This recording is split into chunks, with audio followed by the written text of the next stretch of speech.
Hey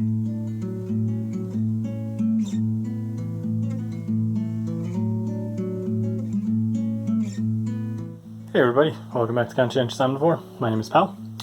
We're at the house today, tiny house, and getting ready to start doing some of the work in what will eventually become the bathroom. And I need to dig a big hole here. This used to be an old terrace, and we walled it in. And I gotta cut a big hole here so I can get the water to come into the house through that part. We're gonna put the bathtub here eventually.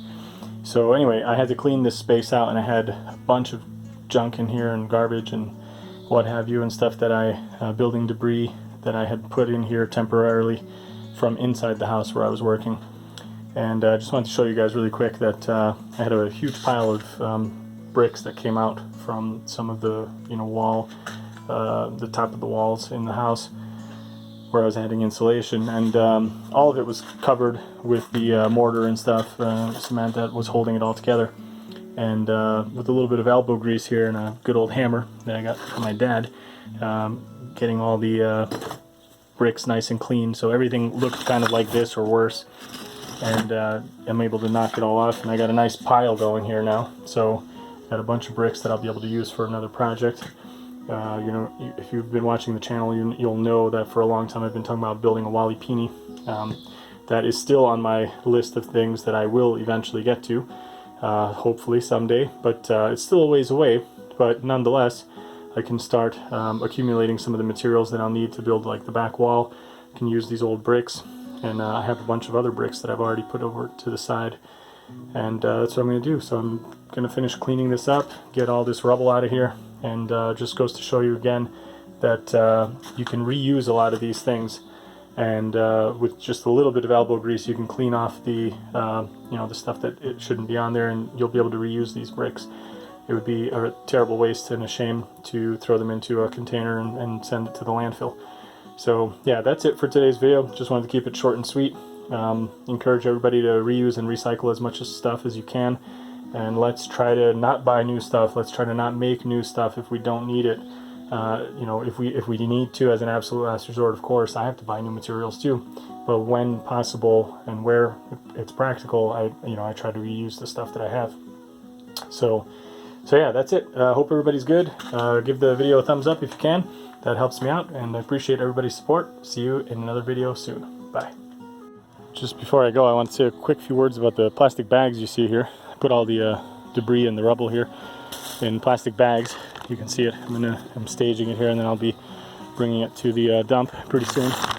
But the thing I want to say about these bags is that if you've been watching the channel for a while, you'll know that I often pick up green waste that's yard waste that's put out by the side of the road. There's tons and tons of bags that I get by doing that.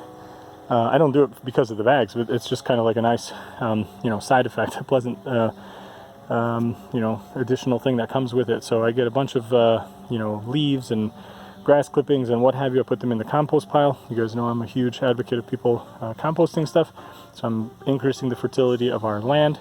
I don't rake our own leaves, they just stay on the ground. You guys will know from previous videos, hopefully, when I've talked about Brad Lancaster and his teaching. He says they're called leaves because you're supposed to leave them on the ground. Despite popular belief, they do break down on their own. You can see here, none of this was raked all year, basically, all last fall, and it's late spring here, and pretty much most of the leaves are gone already. They're just broken down. Especially if you mow and stuff, like in the spring, it'll just get mulched back right into the ground. Now here, where it's kind of thicker underneath like growth, you'll see that there's a lot of leaves left, but for the most part, it just breaks down super quick. So especially in any like high traffic area where we're walking a lot and going with the wheelbarrow and stuff, it just breaks down super quick. So I never rake my own leaves, but I do pick up leaves from other people. And yeah, I have so many bags. It's easy to double and triple bag even for some of the heavier stuff, because I don't want them to tear.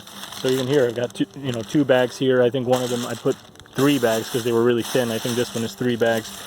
And I don't care. It didn't cost me anything. I'm actually getting a double use out of the bag, better than it just going into the landfill. So it's great.